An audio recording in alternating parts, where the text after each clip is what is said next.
Right now on News Channel 6 and 7, a new utility billing system is causing problems in North Augusta. Look at the issue and what's being done about it. Also ahead, curbside recycling is returning to the Garden City when you can register, and how soon service will begin as your News at 7 starts now. Live from Television Park, this is WJBF News Channel 6 at 7. Good evening, everyone. I'm Dee Griffin. Thanks so much for joining us. We'll have those stories in a moment. It's time, though, for a first check of the weather. Here's Chief Meteorologist Jennifer Tracci. Well, Dee, we did have that Viper 6 alert day in effect today due to the significant heat, but luckily we also had some showers and storms come through, and that brought us the heat relief we were so looking for. And you can see here on Live Viper 6 a few showers and storms just outside of Wilkes and Taliaferro County, and also along I-20 over towards Madison and outside of Covington. These storms are generally moving down towards the southeast, so it could clip parts of Taliaferro County and parts of Hancock, but most of the activity is done for the CSRA. Over towards the east, there is a severe thunderstorm warning for several counties, including Calhoun, Lexington, Orangeburg counties. This is along I-26. Heavy rain and gusty winds there, but that is outside of our viewing area and will not be a concern for places like Aiken or Barnwell counties. Our Terry Lambert Hyundai Skyview cam showing a nice evening. We have some cloud cover, but not bad. We made it to a high of 98 today, but luckily during the peak heating of the day, around 2 o'clock in the afternoon, is when we had those showers and storms come through Augusta, so that limited us from getting to 100 degrees. Our low today was 78, 6 degrees above average, and right now it's around 10 to 20 degrees cooler than this time yesterday. You can see those temperatures are in the 70s and 80s, 89 in Thompson. Evans, you're still at 90 degrees, but Wrightsville at 92, 86 in Edgefield. Looks like we're no longer seeing those 70s, but some places even got down to 77 briefly today with the rain.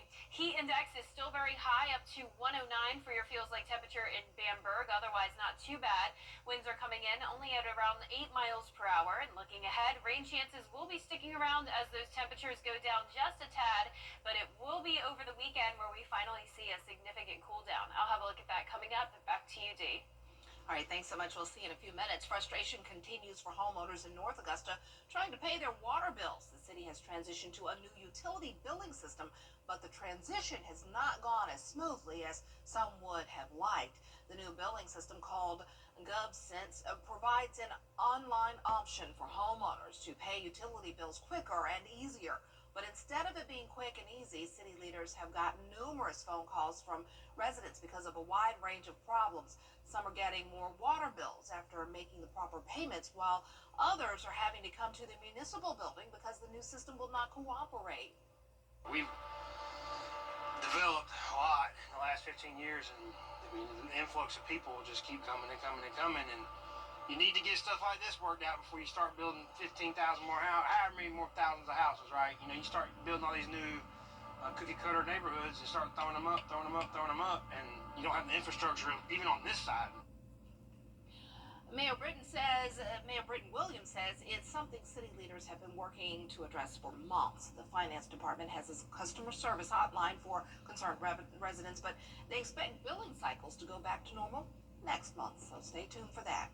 Big changes on the way for Augusta trash service. For years, city garbage customers who wanted to recycle were allowed under the city's program at no extra charge, but that's changing. George Escalon has the story. For thousands, Trash Day in Augusta also meant Recycling Day, but soon that's no longer going to be automatic. That's just ridiculous. I never heard such a thing. I mean, that's supposed to help the environment besides, you know? Augusta wants the public to know that recycling is no longer a part of city trash service, and customers who want to recycle must sign up with the hauler, Coastal Waste and Recycling.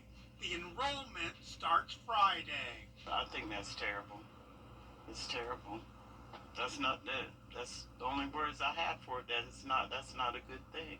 There is a price to pay. Costs differ on the amount of service customers want. If they want once a week recycling like it is now, it's going to cost an additional $178 on top of the regular trash fee. You gotta pay for recycling, man. I don't lie. Sound like a scam to me. With that price, will you stop? I don't know what I'm going to do. Put it in the trash can, I guess? So you'll quit recycling at that? Probably have to. Because I can't afford those prices. Why do we have to pay for it? That's ridiculous. Like we don't have enough bills. Right now, the recycling bin is being used as a second trash can.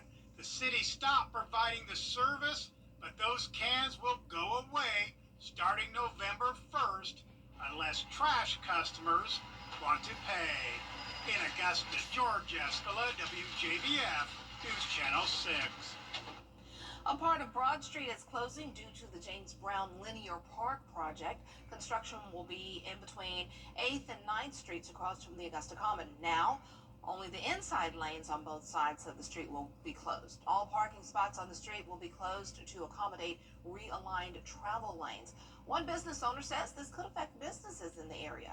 I don't park on Broad Street. I park behind here on Reynolds Street. It definitely will affect business because it'll disrupt the traffic and make it harder for people to find parking places, I'm sure. So I'm not too happy about that, but I guess the plan is progress, and progress can be painful. I like that when he says progress can be painful. I'm going to start using that. That's a good one. Construction hours are from 8 a.m. until 5 p.m. And project completion is expected to be done in about a year. Progress can be painful. Remember that, but there's always something good on the other side. A heads up for overnight travelers on I-20 near the Georgia and South Carolina state line. Starting tonight, crews will shut down a single lane in each direction for maintenance on the Savannah River Bridge. Remember, progress can be painful. It will be the east and westbound directions from mile marker 201 to 202 starting tonight from 9 p.m. until 7 a.m. and from Tuesday to Wednesday from 9 p.m. until 7 a.m. The right-hand lane will be closed during these times and shoulders may be impacted. The closures are expected to be clear by the morning commute, but drivers should still expect some delays and use extra caution in the work zone. A law that went into effect July 1st says South Carolina public schools must adopt a seizure training program to support students with epilepsy and seizures. Caroline Yaffa tells us about the law. A new law that recently took effect will help teachers react and respond to seizures. A local mom told me this is exactly what her family needed. That training is really essential to having a calm transition in a very scary. If you've never seen a seizure, seizures are very scary. People are very much afraid that something very bad is happening at that moment. Sharon Paith is a teacher in South Carolina, and her daughter Megan has had several seizures in school. People will be more matter of fact about it and less, like I said, panicked, and they will be calmer. And that calm is what we all need when things get a little crazy. You're nervous about, as a parent, you're nervous as a teacher. She says it's crucial for Megan's safety and other students like her to have the comfort that teachers know what to do. They talk a lot about now how teachers can help students feel confident in a classroom setting. When Megan was little, she didn't have that. We had a lovely community and everybody was very supportive, but people didn't necessarily feel trained. And that's what this will do. The law says that every school in South Carolina has to offer seizure training to staff. The goal is to make sure everyone knows how to spot a seizure and respond safely. This can be life-saving training, and knowing what to do. The statistic of 1 in 26 people will be diagnosed with epilepsy. And if you think about that, that's about the average class size. As a parent, you want to protect your child, of course. So this allows people to feel more confident in the education system. This law has bipartisan support. The legislation has passed unanimously in both chambers except for Senate Majority Leader Shane Massey. We reached out to Massey, but he declined to comment. In Columbia, I'm Caroline Yaffa. South Carolina Congressional Republican Ralph Norman announced his bid for governor over the weekend. Norman stood in front of the crowd explaining New York. Tomorrow will be another very toasty day, but we will have some rain again to cool us off, and by the time we get to next weekend, it will be significantly cooler. I'll have a look at those temperatures when we return. I was walking home. A car knocked me down and ran over my foot. She jumped in the car and drove off, and I was just left there. I was worried about everything. I called Austin Jackson. The firm came literally to my rescue, and I'm so grateful. no, we don't want you to worry about this. We have this for you. Austin Jackson is Augusta Scott. I'm married and I'm an actual client of Austin Jackson. Savings are heating up at Gerald. Now, your most accurate forecast with WJBF Live Viper 6.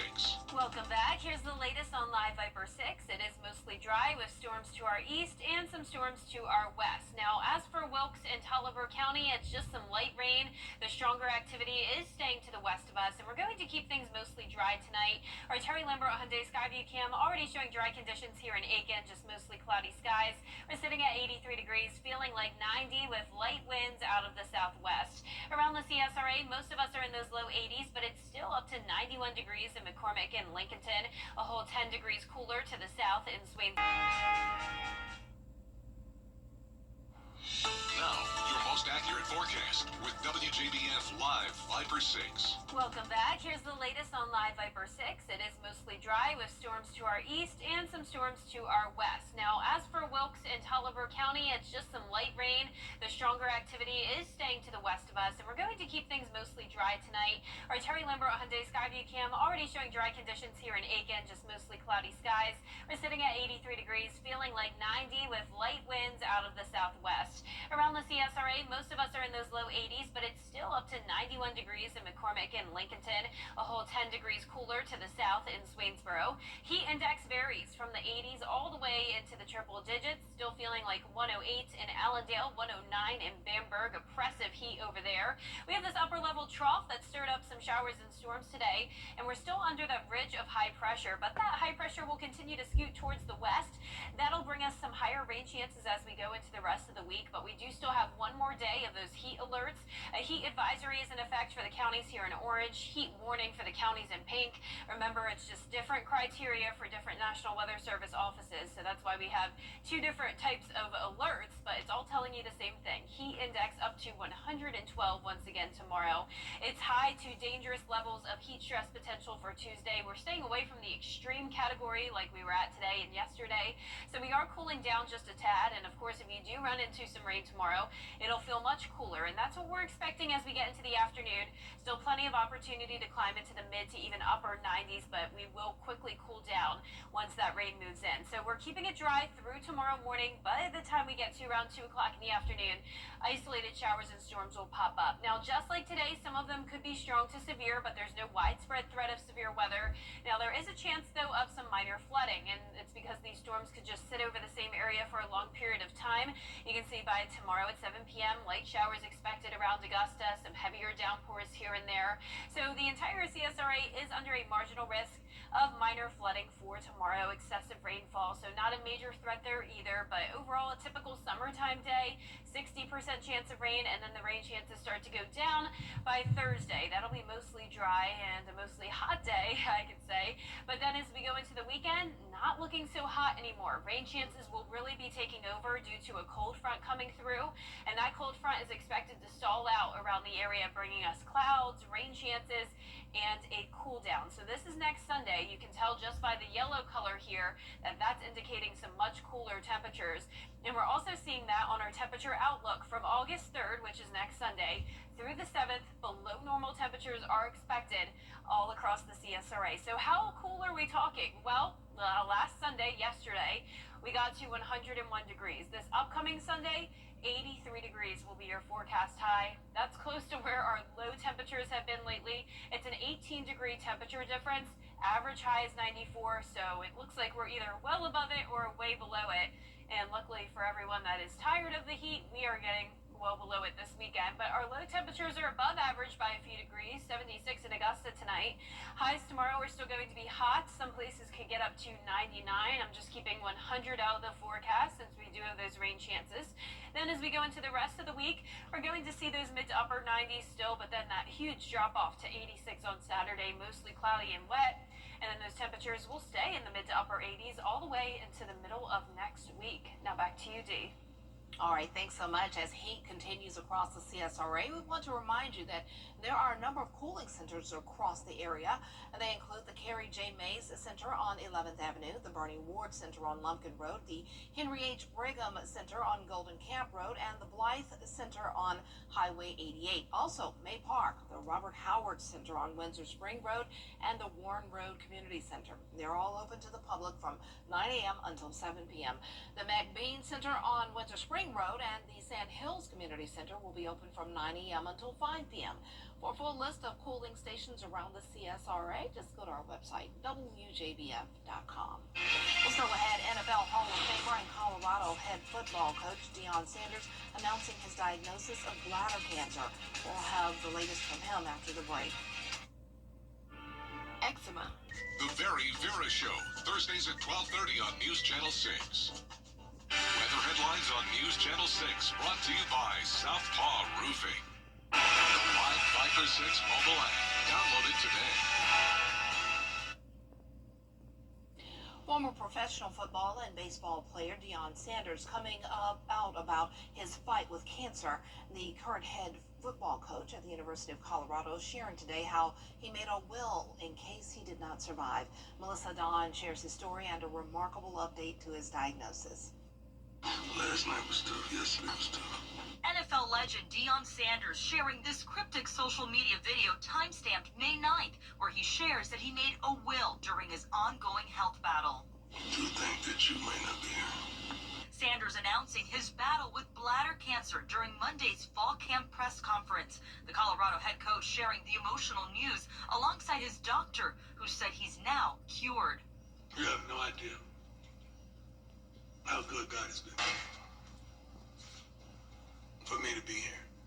It's unclear exactly when Sanders was diagnosed with cancer, but the football giant said the illness was detected during a yearly scan for other health issues. Sanders opted to remove his bladder and create a new bladder. I'm still dealing with going to the bathroom.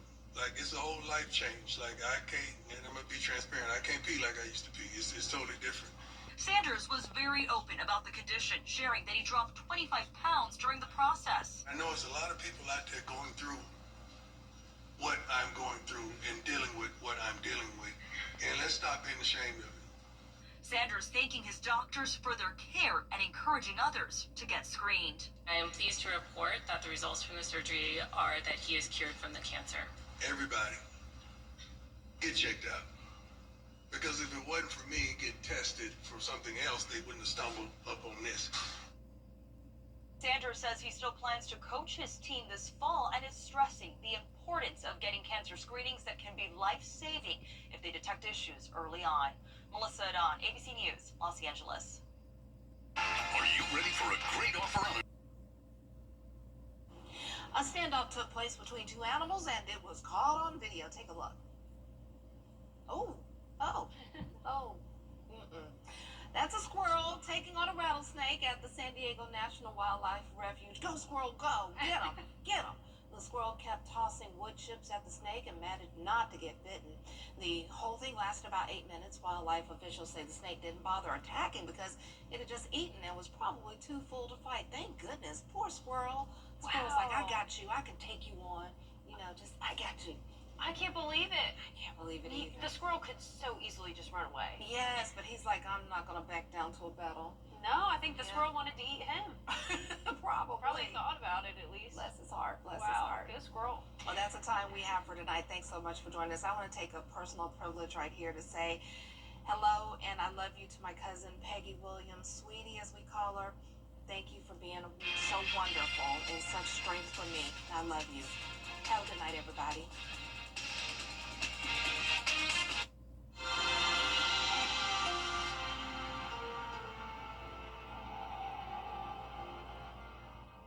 The CSRA, it's where we were born, where we live, where we work, where we're raising our families. It's our home. That's why the people of the CSRA count on us after an accident. Injured? Call me, the Augusta guy, 706-724-7224. Hey, you. Your wife is hot. Yeah, she is. No, not like that, dummy. I mean, she's literally sweating because your AC is on life support. And if you don't call Cool Ray Mechanical soon, things are going to get uncomfortable. We'll have your AC up and running fast, so the only heat you'll feel is the good kind.